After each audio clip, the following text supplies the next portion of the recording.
香咧係同任何一個空間嘅溝通。當你點香嘅時候，即係話喺第二個空間接收到呢個香咧，佢就知道有咩訊息啦。聞到呢陣味啦，舉個例，佢知道有人去求啦，佢起碼都知道你啦，係嘛？咁呢個其實係一個禮儀嚟嘅。咁所以上嚟講，冇話規定咗點樣指定點個香一定要擺點個香，但係你自己嘅心最緊要誠心去做同埋求呢樣嘢，咁啊令到嗰間屋咧能夠引到一啲財氣入去呢間屋度嘛。咁所以上嚟講咧，呢個香係特別為好多人去做嘅。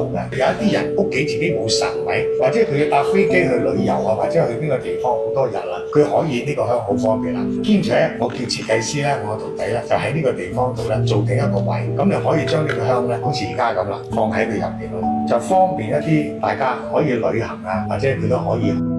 甚至到喺房間啊，可以當佢清晰嘅嘢都可以。咁呢個咧就係我最新去處理呢一樣嘢嘅。咁希望咧能夠呢樣嘢咧喺方面嘅情況下，又幫到大家去簡化你自己應該祈求嘅嘢。屋企又燒得，你出咗門都可以用得。最主要有一樣嘢，你帶尊重嘅心去做呢樣嘢，同埋去用呢個香，咁就 OK 嘅啦。假如你聽到呢度對師傅呢個香又感到興趣嘅話，可以撳下個鏈接同師傅結個緣。